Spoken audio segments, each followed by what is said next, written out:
তখন তাদের অন্তরের ভিতরে আল্লাহ ভয় সৃষ্টি হয়। আল্লাহকে যখন তারা ভয় করে আর যখন তাদের সামনে কোরআনকে তেলাওয়াত করা হয় তখন তারা কি করে আল্লাহর উপর ঈমান আনে, তাদের ঈমানের পাওয়ার বেড়ে যায়, ঈমানের ইমান হয় আর তখন তারা সমস্ত কিছু থেকে আল্লাহর উপর ভরসা করে বলেন সুবহানাল্লাহ। মুসলমান ভাইরা আমার আল্লাহ রাব্বুল আলামিন সূরা মুহাম্মদ 34 নম্বর 35 নম্বর আয়াতের মধ্যে বললেন ওয়াবাশশিরিল মুমিনিনা আল্লাযীনা ইযা যুকিরাল্লাহ ওয়াজিলাত কুলুবুহুম।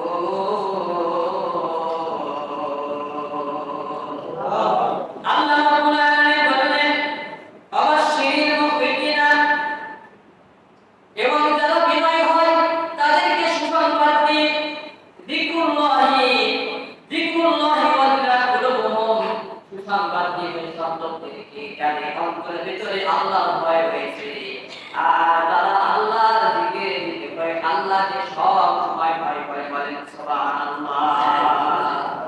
সুসংবাদ দিয়ে ওই সমস্ত ব্যক্তিকে যারা আল্লাহকে ভয় করে জিকির করার মাধ্যমে সুবহানাল্লাহ।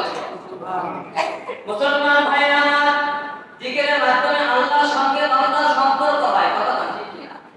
আল্লাহর সঙ্গে বান্দার সম্পর্ক হয়, বান্দা আল্লাহর মধ্যে মাগফিরাত এবং দয়ার মাধ্যমে বান্দা মাগফিরাত এবং দয়ার মাধ্যমে আল্লাহ রাব্বুল আলামিনের মহব্বত অর্জন করতে পারে। আল্লাহ রাব্বুল আলামিন কুরআনুল কারীমে বলেন ফাযকুরুনি আযকুরকুম ওয়াশকুরু লি ওয়ালা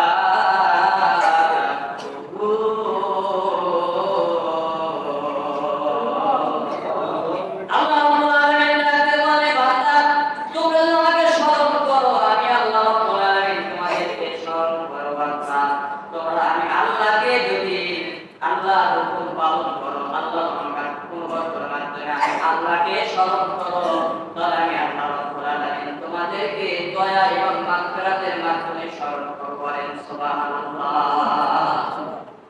আমি আপনি যদি আল্লাহকে স্মরণ করি অনুগত ইবাদতের মাধ্যমে তাহলে আল্লাহ রাব্বুল আলামিন আমাকে আপনাকে স্মরণ করবে সওয়াব এবং মাগফিরাতের মাধ্যমে সুবহানাল্লাহ। মুসলমান ভাইরা আমার যেহেতু জিকির দ্বারা কলবে শান্তি হয়, জিকির দ্বারা কলব পরিষ্কার হয়, আল্লাহ রাব্বুল আলামিন সেই কথা বলছে আলা বিযিকরিল্লাহি তাতমাইন্নুল কুলুব।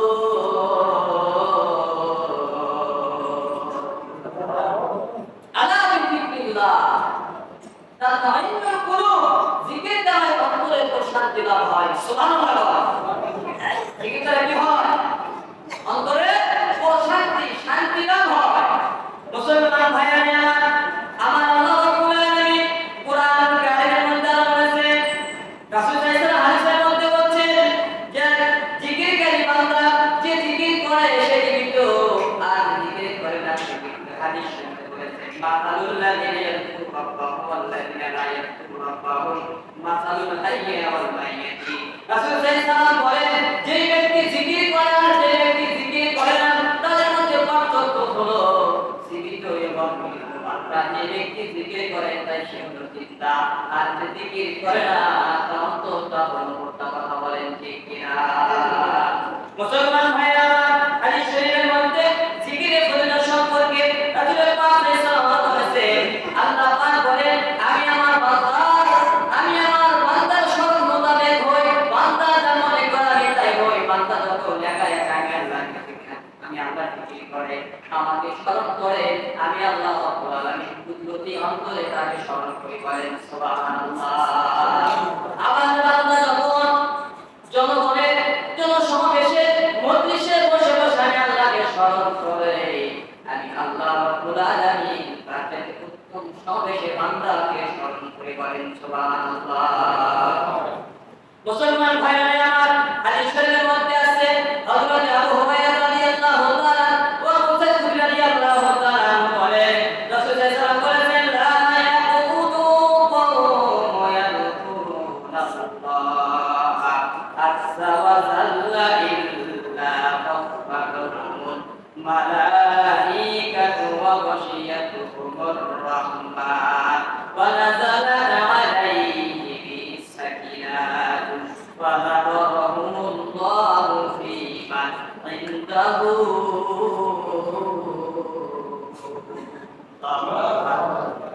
পাক সাইসালাম বলেন লা ইয়াকুলু কওলান ইয়াকুল্লাহ আযজা ওয়া জাল্লা কোন বান্দা কোন দল বসে বসে যখন আমি আল্লাহর জিকির করে ফেরেশতারা তাকে রহমত দ্বারা ঢেকে রাখে সুবহানাল্লাহ যখন কোন দল কোন ব্যক্তি আল্লাহকে স্মরণ করে আল্লাহর ফেরেশতারা তাকে কি করে রহমত বরকতের ডানা দিয়ে তাদেরকে ঘিরে রাখেন ওয়া গাশিয়াতুর রাহমান ওয়া নাযালাত আলাইহি সাকিনা আর তাদের সাকিনা অর্থাৎ শান্তি শান্তি লাভ করে শান্তি বর্ষণ করে সুবহানাল্লাহ ফেরেশতারা তাদের উপর শান্তি বর্ষণ করতে থাকেন আল্লাহ তাআলা শান্তি বর্ষণ করতে থাকেন ফাতাকারাল্লাহু ফি মান ইনদাহু আল্লাহ তাআলা বলেন আমার নিকটবর্তী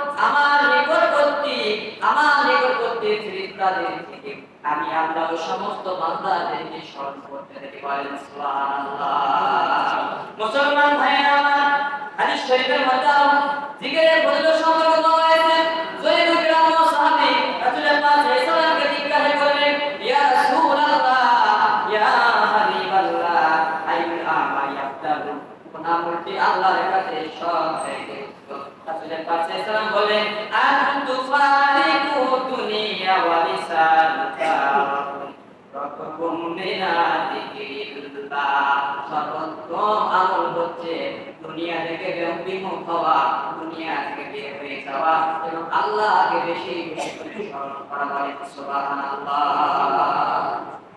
দুনিয়া থেকে বিমুখ হওয়া মানে আমি আপনি দুনিয়ার মহব্বত করে গিয়েছি দুনিয়ার মহব্বতকে বাদ দিয়ে আল্লাহকে ভয় করা আল্লাহকে স্মরণ করা আল্লাহর জিকির করা বলেন সুবহানাল্লাহ মুসলমান ভাইরা আমার হাদিস শরীফের মধ্যে আছে জিকির সম্পর্কে হযরত আব্দুল্লাহ ইবনে ওমর রাদিয়াল্লাহু তাআলা আনহু বলেন রাসূলুল্লাহ সাল্লাল্লাহু আলাইহি ওয়াসাল্লাম ইরশাদ করেছেন লা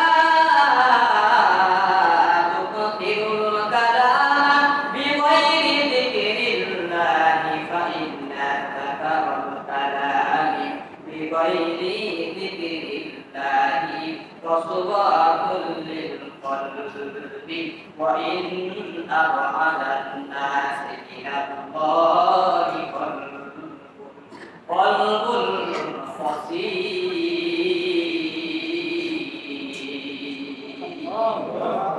রাসূলুল্লাহ সাল্লাল্লাহু আলাইহি ওয়াসাল্লাম বললেন লা তুসিরুল কালামু বিগাইরি যিকরিল্লাহ তোমরা আল্লাহর জিকির ব্যতীত বেশি কথা বলো না আল্লাহর জিকির ব্যতীত বেশি কথা বলো না অনর্থক কথা বলো না অশ্লীল কথা প্রয়োগ করো না আজেবাজে কথা বলিও না নিষেধ করেছেন কে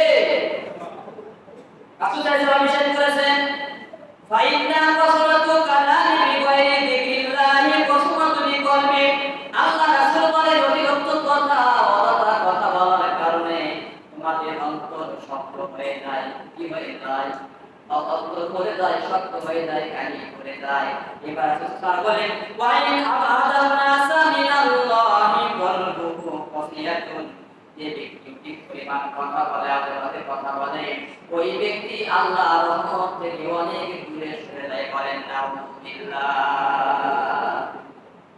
তাহলে আমি আপনি দুনিয়ার জমিনে অনর্থক কথা বলে অযথা কথা বলে তাহলে আল্লাহর রহমত থেকে আমি আপনি দূরে সরে যাই কথা বলেন ঠিক কিনা তাহলে অনর্থক কথা বলার থেকে আমাকে আপনাকে বিরত থাকতে হবে অনর্থক কথা বলা থেকে আমাকে আপনাকে বিরত থাকতে হবে কারণ অনর্থক কথা বললে আমার অন্তর শক্ত হয়ে যায় কঠিন হয়ে যায় আর এই কঠিন অন্তরের ব্যক্তি আল্লাহর রহমত থেকে দূরে থাকে কথা বলেন ঠিক কিনা মুসলমান ভাইরা আমার হাদিস শরীফের মধ্যে আছে হযরত আব্দুল্লাহ ইবনে বুশরা রাদিয়াল্লাহু তাআলা আনহু বলেন এক ব্যক্তি রাসূল সাল্লাল্লাহু আলাইহি ওয়াসাল্লামকে এসে বলে ইয়া রাসূলুল্লাহ ইয়া হাবিবাল্লাহ ইসলামের শরীয়তের আমল অনেক বেশি কঠিন মনে হচ্ছে আপনি আমাকে সালাম করে দেন এগুলো পালন করতে আমার জন্য সহজ হয়ে যাবে রাসূলুল্লাহ সাল্লাল্লাহু আলাইহি ওয়াসাল্লাম বললেন ওয়া লা ইয়াদালু লিসানুকা রাকিবান মিনাল যিকরিল্লাহ আল্লাহ নবী ওই সাহাবাকে রাখতে বললেন তুমি সর্বদা আল্লাহর জিকির দ্বারা তোমার জিহ্বাকে ভিজিয়ে রাখতে বলেন সুবহানাল্লাহ ইসলামের শরীয়তের মধ্যে যে সমস্ত আমল ব্যক্তি বলে আসলে নামাজ কঠিন মনে হচ্ছে যা আমি সর্বদাই করতে পারি। আল্লাহ রাসূল বললেন যে তুমি সব সময় আল্লাহর জিকির দ্বারা তোমার জিহ্বাকে জিকির রাখতে পারো। সুবহানাল্লাহ। আমরা কি জিকির করি ভাই? জিকির তো করি না। জিকির থেকে আমি আপনি অনেক দূরে। কথা বলে ঠিক না? মুসলমান ভাইরা আমার হাদিস শরীফের মধ্যে জিকিরের ফজিলত সম্পর্কে আছে। হযরত মুআয বিন জাবাল রাদিয়াল্লাহু তাআলা আনহু বলেন রাসূল পাক সাল্লাল্লাহু আলাইহি ওয়াসাল্লাম বলেছেন মা আমিলাল আবদা আমালি আনতা লাহুমি আরাবিল্লাহি মিন যিকরিল্লাহ। রাসূল পাক সাল্লাল্লাহু আলাইহি ওয়াসাল্লাম বলেন আল্লাহর জিকির ব্যতীত আল্লাহর আযাব থেকে অধিক মুক্তি দানকারী আর কোনো আমল নাই। বলেন সুবহানাল্লাহ। জিকির ছাড়া আল্লাহ আযাব থেকে মুক্তি দানকারী আর কোনো সর্বোত্তম আমল আছে কি? মুসলমান ভাইরা আমার হাদিস শরীফের মধ্যে আরো বলা হয়েছে জিকির হলো সর্বোত্তম আমল। রাসূল পাক সালাম করেছেন হাদিস শরীফের মধ্যে অনেক কি করেছেন জিকির মানে হলো আল্লাহ পাকের জিকির মানে হলো কেউ বলেছেন মানে কাছে পাঠ করা আপনার পরে রাতে বা পাঠ করলে অন্তরে কলবের কালি হয়ে যায়। বলেন সুবহানাল্লাহ। কেউ বলেছেন জিকির হচ্ছে জিকির অর্থ হচ্ছে জিকির শব্দের অর্থ স্মরণ করা। জিকির মানে হচ্ছে কেউ বলেছেন কোরআন শরীফ তেলাওয়াত করা। কারণ কোরআন শরীফ তেলাওয়াত করলে প্রতিটা হরফের বিনিময়ে আল্লাহ রাব্বুল আলামিন আমরা খারাপ হলাম আই 10টি করে নিতে পারে। বলেন সুবহানাল্লাহ। আবার কেউ বলেছেন জিকির মানে তওবা করা, ইস্তিগফার করা। কারণ তওবা ইস্তিগফার করে জীবনের গুনাহ মাফ হয়। বলা ঠিক কি না? আবার কেউ বলেছে জিকির করা মানে হচ্ছে বেশি বেশি করে শরীক করা। আবার কেউ বলেছে জিকির করা মানে হচ্ছে তাসবিহ তাহলিল পাঠ করা। যেমন সুবহানাল্লাহ 33 বার, আলহামদুলিল্লাহ 33 বার, আল্লাহু আকবার 33 বার। সকালে এবং মাগরিবে কেউ পাঠ করে। আল্লাহ রাসূল বলে 33 বার সুবহানাল্লাহ 33 বার আলহামদুলিল্লাহ 33 বার আল্লাহু আকবার কোন ব্যক্তি পাঠ করে কিয়ামতের ময়দানে তার আল্লাহ আল্লাহ বেশি তারিফ করে। সুবহানাল্লাহ।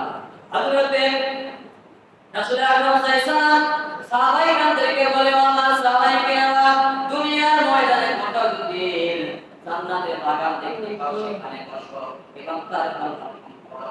সাহাবায়ে কেরাম জিজ্ঞাসা করে ইয়া রাসূলুল্লাহ ইয়া হাবিবাল্লাহ দুনিয়ার ময়দানে আমার জান্নাতের বাগান কোথায়? আল্লাহ তাআলা কোরআন হিলাকু জিকির যেখানে জিকির করা হয় কোরআন শরীফ তেলাওয়াত করা হয় কোরআন হাদিস থেকে আলোচনা করা হয় আর এই কথা পর্যন্ত আল্লাহ রাব্বুল আলামিন ওই জায়গাটাকে ইমামুল জিকির জান্নাতের বাগান বলে ঘোষণা করতে পারেন। সুবহানাল্লাহ। রাসূল পাক সাল্লাল্লাহু আলাইহি জিজ্ঞাসা করলেন ইয়া রাসূলুল্লাহ ইয়া হাবিবাল্লাহ জান্নাতের বাগান তো বুঝলাম কিন্তু জান্নাতের বাগানে ফল করা বুঝলাম না। আল্লাহ রাসূল বললেন জান্নাতের বাগানে বসে সুবহানাল্লাহ আলহামদুলিল্লাহ আল্লাহু আকবার বলবে ওটাই হলো জান্নাতের বাগানের ফল করা। বলেন সুবহানাল্লাহ। মুসলমান বাবাজিরা আমার হাদিস শরীফের মধ্যে আছে মাদারিসুল গ্রন্থের মধ্যে বলা হয়েছে আল্লাহ রাব্বুল আলামিন একদিন হযরত ইব্রাহিম আলাইহিস সালামকে বললেন হে আমার বন্ধু খলিল ইব্রাহিম দুনিয়ার জমিনের ভিতরে কর্ম করতে পারো তাহলে আমার নিকট দেখতে পাইবে। আল্লাহ রাব্বুল আলামিন ওহীর মাধ্যমে যখন জানাই দিলেন হযরত ইব্রাহিম আলাইহিস সালাম খুশি হয়ে গেলেন।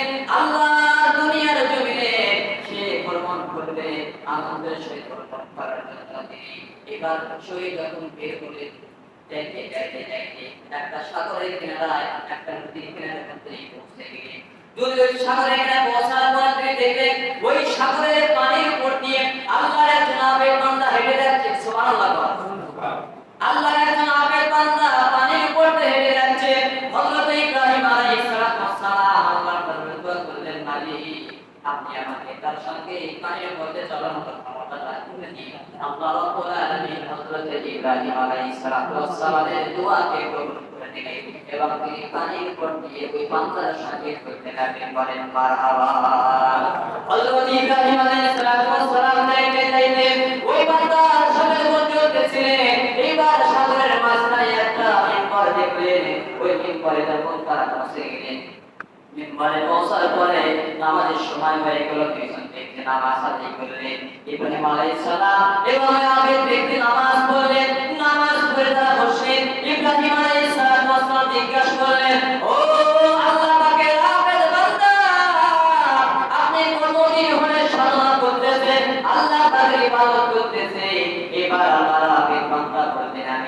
তখন বলছি আমি আল্লাহর ইবাদত করতে কোথায় করলাম, কিসের ইবাদত করতে পারি নাই। আমি দুনিয়ার কোনো খাবার গ্রহণ করি না। আমি যা খাবার গ্রহণ করি সেটা হলো আল্লাহর দেওয়া প্রদত্ত খাবার। বলেন সুবহানাল্লাহ। আমি বছরে একবার খাই, সারা বছর না খেয়ে আল্লাহর ইবাদত করি। আমি এইভাবে 400 বছর ইবাদত করেছি। কত বছর? 400 বছর আমি আল্লাহর ইবাদত করি।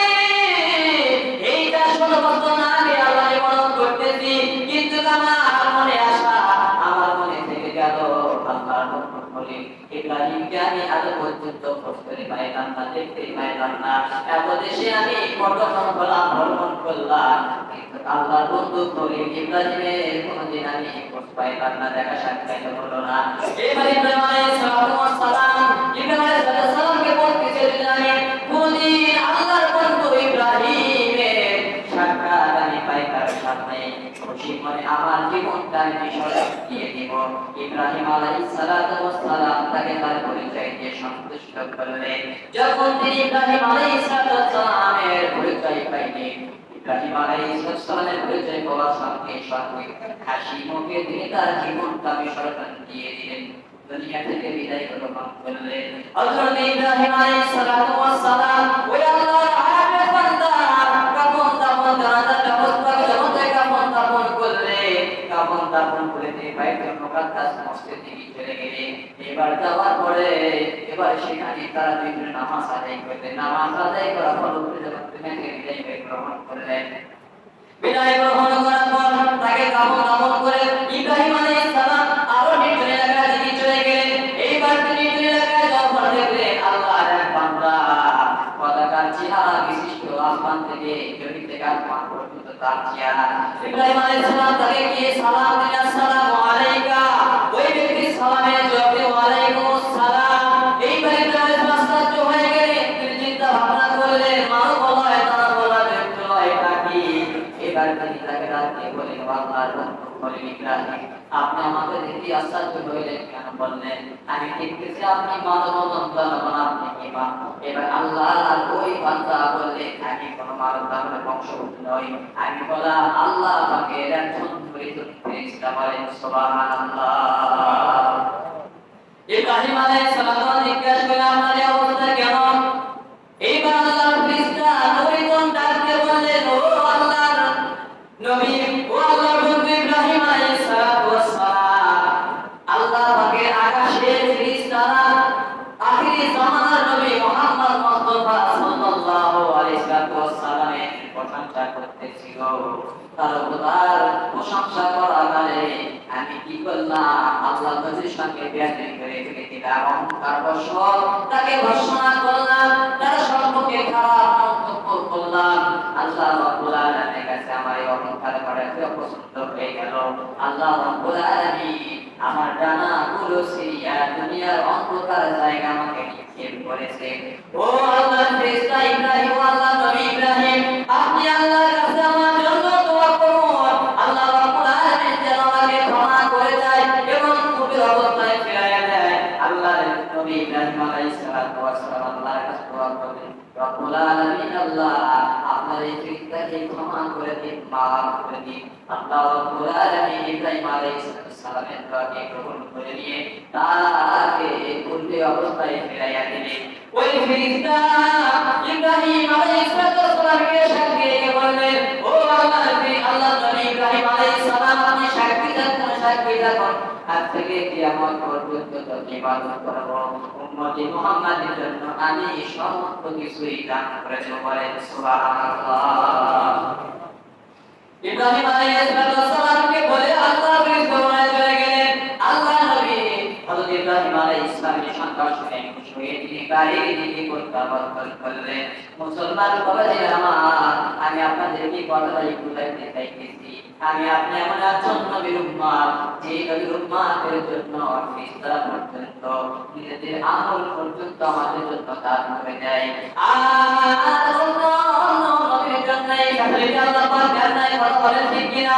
আমি আপনি শেষ নবীর উম্মত, আমি আপনি জান্নাত তো পাবো, নবীকে মহব্বত করতে হবে, ভালোবাসতে হবে, আল্লাহর ইবাদত করতে হবে, আল্লাহ কোরআনে বললেন বাবা খালাকাতুল জিন্না ওয়াল ইনসা ইল্লা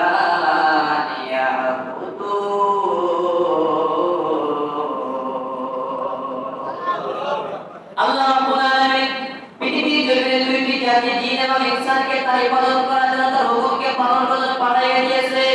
আমি আপনি আল্লাহর দাসত্ব করব, আল্লাহর বন্দেগী করব, আল্লাহর হুকুম মানব, আল্লাহর নামে বেশি বেশি করে জিকির জানি আপনি করতে পারি, তাহলে আল্লাহ রাব্বুল আলামিন আমাকে আপনাকে ইহকালে শান্তি পরকালে মুক্তির ব্যবস্থা করে দেবেন। কথা বলেন ঠিক কিনা? এই জন্যই আমি আপনি